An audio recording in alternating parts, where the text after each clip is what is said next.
सब अपन अपन कैमरा के तैयार रखा। आज तो आज कैसनो गीत के गाँव तो बिक्री हो ही जाई, काहे के आज ज्यादा कैमरा वाला है ने 35 गो।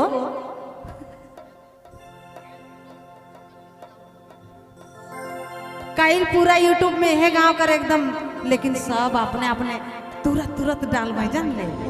आज कैसनो गीत के गाविला चला चलबे करी आज। हाँ अरे हे रे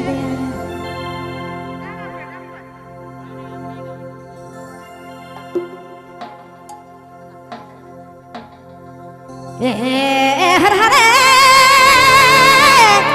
हाय रे सना ओ हाय रे ए संगीर रूपात तीताला